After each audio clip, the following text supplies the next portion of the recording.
This is Franklin's birthday. I should have videotaped his candles for him. He would be 88 years old, and we would have been married 54 years. His favorites were very modest. He wanted a butter rolled and coffee regular. This is his cake, made by Sarah Schubert, pineapple and coconut. And he will have that with vanilla ice cream. He was ecstatic on Suzanne McCormick's concert from Mexico. He loved it. He did music critic for the Springfield Union a few times. And of the Tanglewood Boston Orchestra.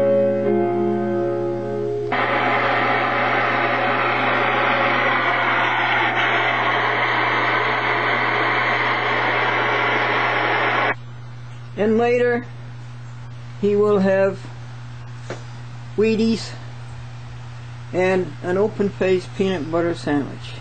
He never liked a closed peanut butter sandwich. It always had to be open-faced. And so is a very happy birthday, June the 2nd, 2007, Anno Domini, the year of his Lord.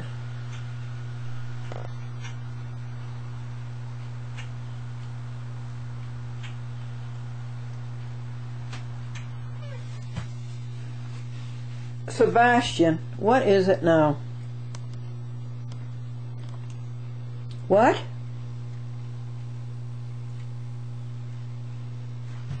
Folks, it's so lush and green.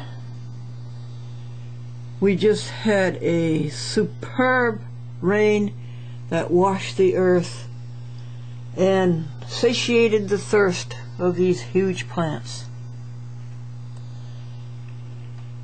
This is something to rejoice about. This is Franklin's birthday on June the 2nd, 2007. Well, the DC TV, public access in the District of Columbia, they're done. And for the first time, folks, we gave them a copy on DVD. But, just in case, it's on VHS. Super VHS.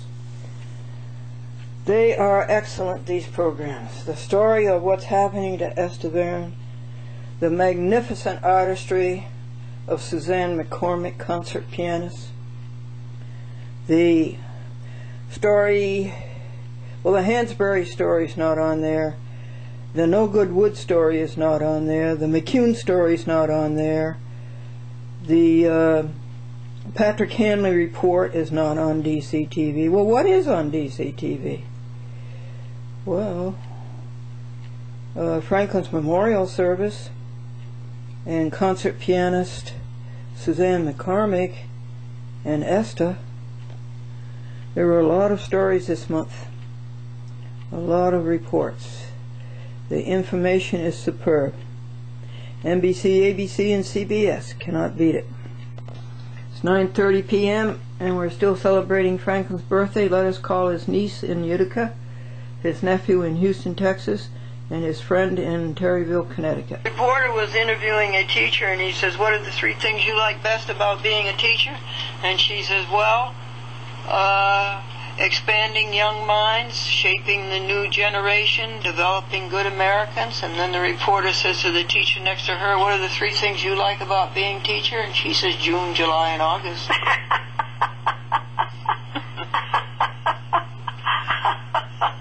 You know what? You're always good for a joke. Hey folks, how you doing? This is Sunday, first Sunday in the month of June. It's Communion Sunday, June 3rd. And Midge Glass gave me a ride to church. Thanks, Midge. I enjoyed it. And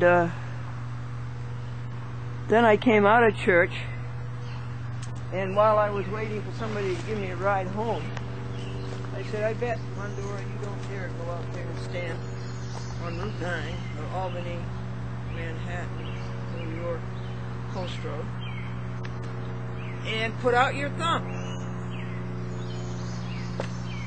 Well, it was kind of scary, but I did. Folks, do you want to know that at least 125 cars passed and not one stopped? What's the matter with people? I would have stopped in a trice. And so I thought this was a very interesting experiment. Now, I would have given them $5. It's a mile. I would have given them $5 if they had any change, because all I've got is 20s. And so I found that very interesting, don't you? And I'm standing like this. What is it? Is it because I'm wearing yellow plaid and a green tie and yellow pants? Is that what it is? And a yellow hat? Well, not one of them stopped. But I looked everyone in the eye as he drove by and produced 150 guilty consciences, because they should have done it. First of all, we have the Good Samaritan, don't we? Don't we have the Good Samaritan? If you see somebody by the roadside, you help them. Don't we have that? Well, number two, why should we do it? Because we want to beat these oil companies. We want to double up. We want to carpool. We want to promote carpooling. Number three, I always give people money when they give me a ride. Why? I'd rather give it to people I know or people I've just met than to give it to the greedy oil companies and the gangster government that supports them, seconds them, countenances them. Abets them. So what was that? 3 reasons? And 4, I like people. I like people, good or bad. And I like to find out about people. I like to know what's on their minds. I'd like to know how close they are to God. I'd like to know if they've got the real touch. And are they enjoying their lives and doing what they should do with their lives? Or are they just wasting them? That's 4 things, right? Number 5, I want to beat the New York State RICO, Racketeer Influence Crime Organization, called Vehicle and Traffic. I want to beat that, because those troopers are under pressure all the time to increase the quota. Send out more tickets, we need more money. And what do we need more money for? To support the crooked ring that's running the New York State courts and the federal courts too. Federal, state, and municipal. How many reasons is that? 5? Hey, that's enough. So, can you hear me way back here? This is interesting. We'll find out how far back you can hear. All right, you ready? 1, 2, 3, 4, 5, 6, 7, 8, 9, 10, 11, 12.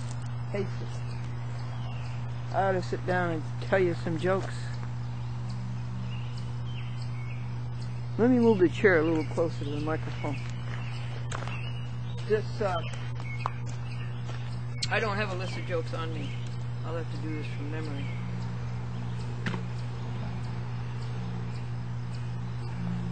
This man was in the Oval Office, and as Ed Whitney points out, oval is an imperfect circle. So anyhow, this man is in the Oval Office, and he sees a phone, and it's a gold phone, and he is told that you can talk to God on that phone.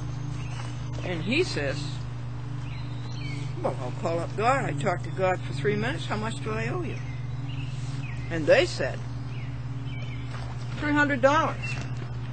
2 weeks later, this man is transferred to Israel. And he sees a gold phone there, and he picks it up and he talks to God for 3 minutes, and he says, "What do I owe you?" And they say, $1. He says, "What? I paid $300 for the same thing in the Oval Office." And they said, "Over here it's a local call." What else can I tell you? Tell you about the nun. The little girl said to the nun, "Why do you keep wearing the same black dress every day?" And the nun says, "It's a habit." What else I got to tell you? You know about the 3 ropes walking down the street? Come here, Sebastian, walking down the driveway. Come here, honey. And they went into a restaurant, and the head waiter says, "Aren't you ropes? We don't serve ropes in here. You'll have to leave." So one rope out on the sidewalk became incensed, and he tied himself into a knot, and he tousled both of his ends. He went back into the restaurant, and he's ordering, and the head waiter said, "Aren't you a rope?" And he said, "I'm afraid not."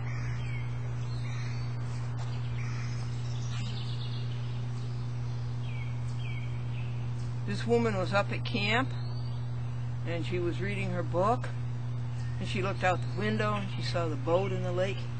She says, "Oh, wouldn't it be fun to go out and sit in the boat and read my book?" So that's what she was doing. The game warden came along, and he said, "There's no fishing here, and I'm giving you a summons." She said, "All I'm doing is reading my book." And he said, "I don't care, you got all the equipment." She says, "Well, I'm going to charge you with sexual harassment." He says, "I didn't even touch you." And she said, "I don't care, you got all the equipment." Let's see. Why was the baby shoe crying?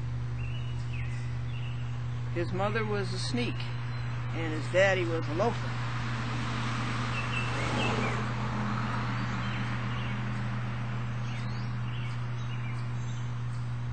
What other jokes can you think of? You got any jokes?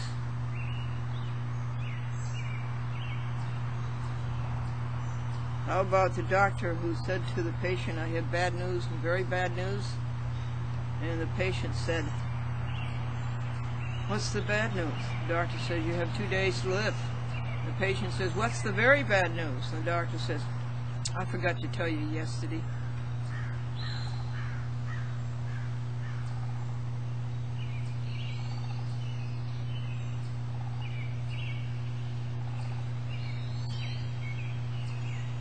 A man put an ad in the newspaper for a secretary, and 3 days went by, and then he heard a heavy knock on the door. He opens the door, and here's a great big dog answering the ad for secretary. And the man says, "Are you answering the ad for secretary?" And the dog says, "Woof." The man says, "Well, can you type right?" And the dog says, "Woof." And the man says, "Well, can you take shorthand?" The dog says, "Woof." The man says, "One more question. Are you bilingual?" And the dog says, "Woof, meow."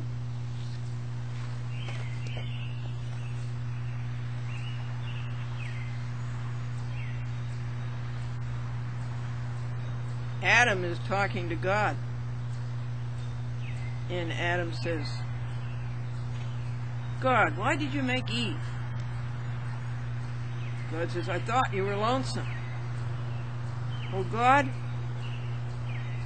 why did you make her so beautiful?" And God says, "So you would like her." And Adam says, "Well, God, why did you make her so dumb?" And God says, "So she would like you."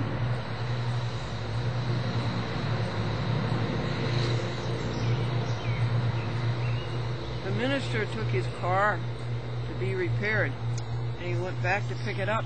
And the mechanic says, "That's $1,000. The minister said, $1,000? I can't afford that. I'm just a poor preacher." And the mechanic says, "Yes, I know. I went to your service last Sunday." I hope you saw that. Small chance you did. But .com must have been teasing Sebastian. So .com runs as fast as she can into the house and makes Sebastian follow them. They do play kind of cute games. All right, what else is going on? I'm having a very good time writing out the contents of a chat with Glendora for 26 half-hour shows. Sometimes the contents for one 2-hour internet VHS is 4 pages, and I'm up to the 3rd internet. And it's fun. They have such good content. They have tremendous content. Public access is a grand institution, folks. Public access tells the truth. Public access does not have an axe to grind. The first big story in the month of May, this is the month of June 3rd, the first big story in the month of May was Hansberry. I made a motion for relief from his screwball, quote, order, unquote, denying a new trial, which obviously had to be granted. Any man of conscience or intelligence or maturity, would have granted it in a snap, because he made such a mess of it. This is John Brian Hansberry in the White Plains City Court. And you note this with Delfino and the White Plains Common Council. You have no excuse when you are sued for making that judge from part-time to full-time. When you've done that, you've got much excusing to do. Anyway, so this dumb Sarok, who was a liar for hire, Walter A. Sarok, working for a liar for hire law firm named Sadley Stevens Burke and Burke. He makes a routine and pedestrian, and that's all it takes, opposition to it. Gives the judge something to say in a so-called order. So what do you expect Hansberry does? He denies the new trial. Naturally, you can expect that Hansberry's always going to do what is unjust. And so I made an order for relief from, I made a motion for relief from that order, so-called. And Sarok opposes it. The first opposition was from a late-comer and liar for hire named Zoe Jasper. Zoe E. Jasper. That was the first one. And then Sarok did the second one. And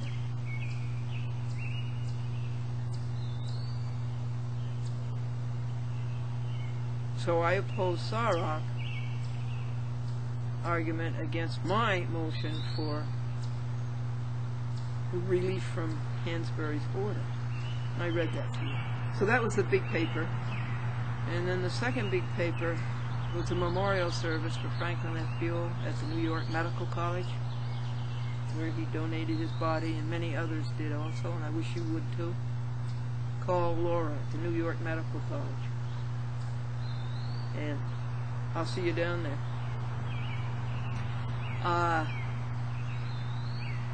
And Bruce Bergman's metallic electric blue Corvette.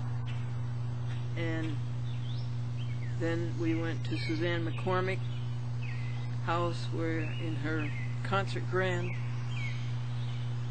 she thrilled me with Beethoven and Chopin and hymns, Christian hymns. And then an interview of Kevin McHugh, somebody else who has been ravaged by the surrogate court in Westchester. Currently at the helm is Anthony A. Scarpino. And where I also interviewed Patrick Hanley, telling me about the fraud in the Edmund E. McCormick estate, where Mr. McCormick left Suzanne $24 million, and she's never seen a penny of it.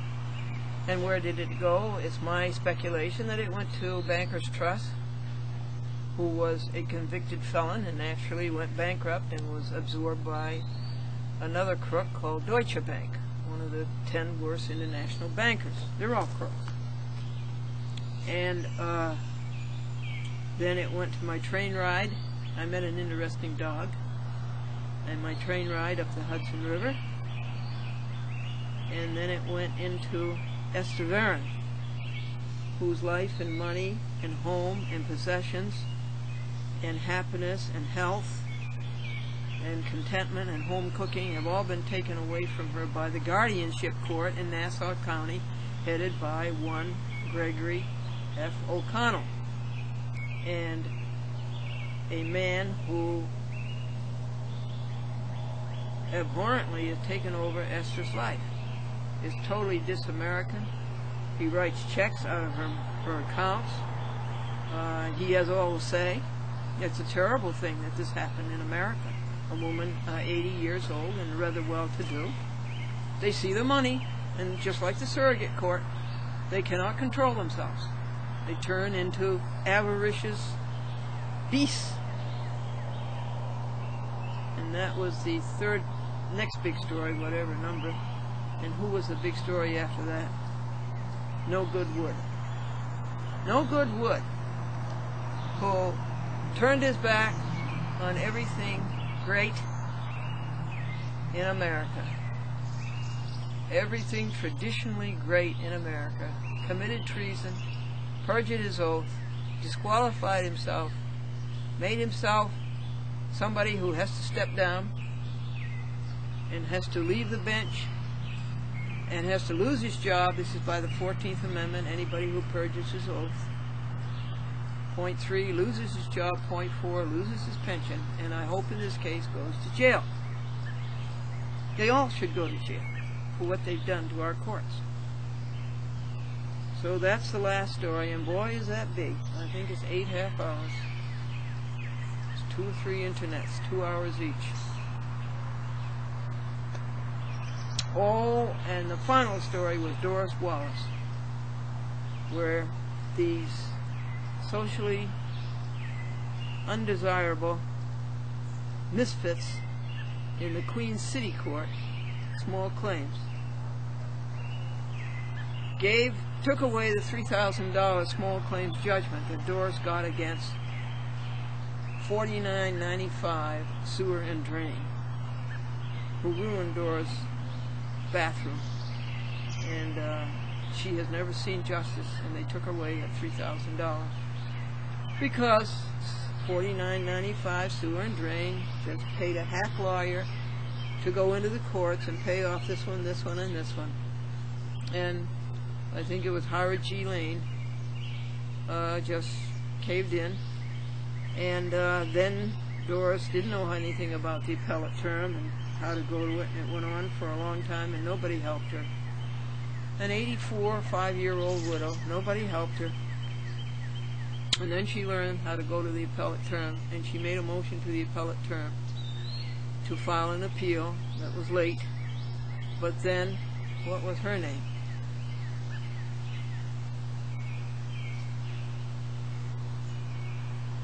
Patterson, Michelle Weston Patterson,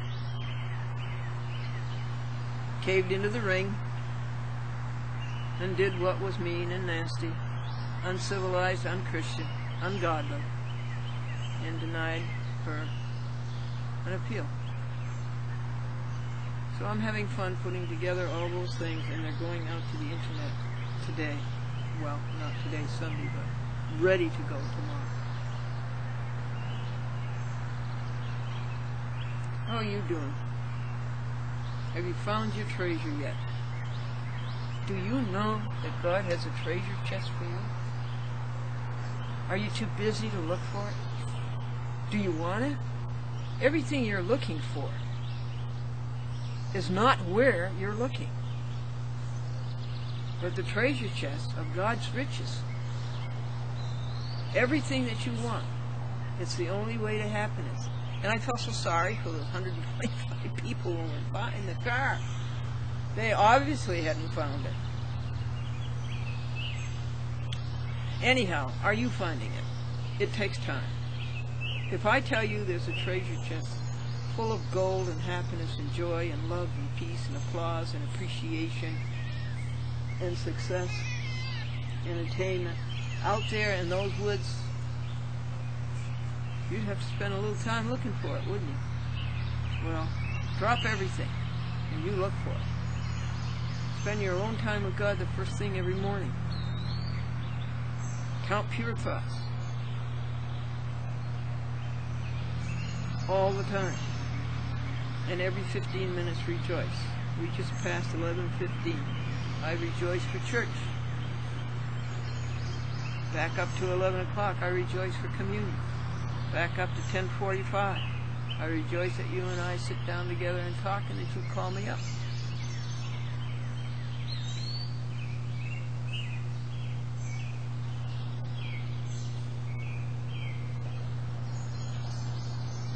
Well, you hear the birdies? Let me go feed them. Give them this day our daily bread.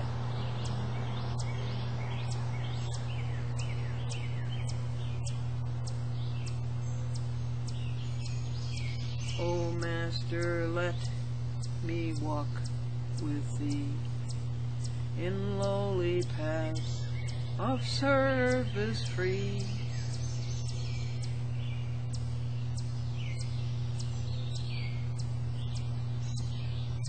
Give me thy secret, help me to bear the strain of stress, the fret of care. Teach me thy secret, help me to bear the strain, stress, the fret of care. Just look for that treasure that God has for you. It's worth everything, and what you're doing now is probably not worth much.